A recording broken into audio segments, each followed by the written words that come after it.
بسم اللہ الرحمن الرحیم۔ السلام علیکم دوستو۔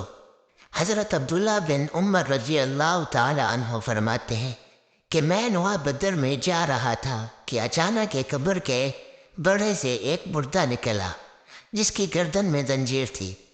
اس نے مجھے آواز دے کر کہا، اے عبداللہ مجھے پانی پلا۔ اسی گڑھے سے ایک اور شخص برآمد ہوا، اس کے ہاتھ میں کوڑا تھا۔ اس نے مجھے پکار کر کہا، اے عبداللہ اسے پانی نہ پلانا، یہ کافر ہے۔ پھر اسے کوڑا مارتا رہا یہاں تک کہ وہ اپنے گڑھے کی طرح واپس لوٹ گیا۔ حضرت عبداللہ بن عمر رضی اللہ تعالی عنہ فرماتے ہیں، پھر میں حضور نبی کریم صلی اللہ علیہ وآلہ وسلم کی خدمت میں حاضر ہوا اور سارا واقعہ حضور اکرم صلی اللہ علیہ وسلم سے بیان کیا تو آپ صلی اللہ علیہ وسلم نے فرمایا، کیا تو نے اسے دیکھا؟ میں نے عرض کیا، ہاں یا رسول اللہ صلی اللہ علیہ وآلہ وسلم، میں نے اسے دیکھا۔ حضور صلی اللہ علیہ وسلم نے فرمایا، وہ اللہ کا دشمن ابو جہل تھا اور وہ اس کا عذاب تھا جو اسے قیامت تک ہوتا رہے گا۔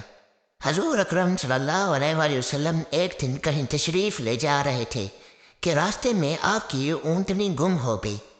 زید ابن سرحد نامی ایک منافق نے کہا کہ محمد صلی اللہ علیہ وآلہ وسلم اگر نبی ہے تو اپنی اونٹنی کے متعلق کیوں نہیں بتا دیتے کہ وہ کہاں ہے؟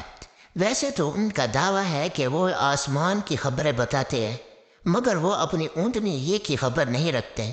حضور اکرم صلی اللہ علیہ وآلہ وسلم کو اس بات کا پتہ چلا تو آپ صلی اللہ علیہ وسلم نے فرمایا، فلاں شخص میرے متعلق ایسا کہتا ہے، حالانکہ مجھے اللہ تعالیٰ جس بات کی خبر دیتا ہے میں اسے جانتا ہوں، اور میں اپنی اونٹی کے متعلق بھی جانتا ہوں کہ وہ کہاں ہے۔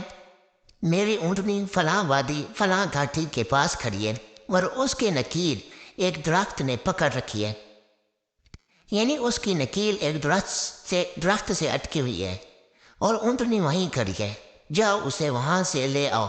چنانچہ صحابہ کرام رضی اللہ تعالی عنہ گئے اور اونٹنی کو وہیں کھڑے پایا اور اسے لے آئے، اور مجوسی اس کے اندر محصور ہو گئی۔ اور اس قلعے میں ایک حسین عورت تھی۔ اس عورت نے مسلمانوں کے لشکر میں ایک حسین مسلمان کو دیکھا اور اس پر فریفتہ ہو گئی۔ اس عورت نے اپنا ایک قاصد بھیجا تاکہ وہ اس مسلمان کو اس عورت کے پاس لے آئے۔ قاصد نے جب اس شخص کو اس کا پیغام دیا تو وہ بولا کہ تم اسے جا کر کہہ دو کہ تم اپنی ظاہری اور باطنی کی لا صرف خدا کے لیے ہمارے سپرد کر دیں۔ اور عورت نے جواب دیا کہ ظاہری کلا تو میں سمجھ گئی مگر باطنی کلا کو میں نہیں سمجھی کہ اس سے کیا مراد ہے۔ اس نے جواب بھیجا کہ اس کا مطلب یہ ہے کہ تو اپنا دل بھی خاص اللہ کے لیے سونپ دے۔ یہ بات سن کر عورت نے بے ساختہ کہا کہ اچھا میں نے اپنا دل اللہ کو سونپ دیا۔ اس کے بعد اس عورت نے قلعہ کھول دیا اور مسلمانوں کا لشکر اندر چلا گیا، اور عورت نے اس نوجوان مسلمان سے کہا کہ تمہارے ہاتھ مسلمان ہونا چاہتی ہوں۔ اس نوجوان نے کہا کہ چلو ہمارے سردار حضرت عبداللہ بن عمر رضی اللہ تعالی عنہ کے پاس ان کے ہاتھ مسلمان ہونا۔ چنانچہ جب اسے امیر لشکر حضرت عبداللہ بن عمر رضی اللہ تعالی عنہ کے پاس لے جایا گیا تو وہ کہنے لگی کہ میں نے ان سے بھی بڑے شخص کے ہاتھ پر مسلمان ہوں گی۔ آپ نے فرمایا، میرے والد امیر المومنین حضرت عمر فاروق رضی اللہ تعالی عنہ کے ہاتھ پر۔ اس نے کہا ہاں۔ چنانچہ اسے حضرت عمر فاروق رضی اللہ تعالی عنہ کے پاس لے گئے۔ اس نے حضرت عمر سے بھی یہی کہا کہ میں آپ سے بھی بڑے شخص کے ہاتھ پر مسلمان ہوں گی۔ حضرت عمر نے فرمایا، اسے حضور نبی کریم صلی اللہ علیہ وسلم کی قبر انور پر لے چلو۔ چنانچہ اسے روضہ انور کے پاس لایا گیا۔ اس عورت نے جو ہی قبر انور کو دیکھا تو کلمہ شہادت پڑھ کر اسی وقت جان دے دی۔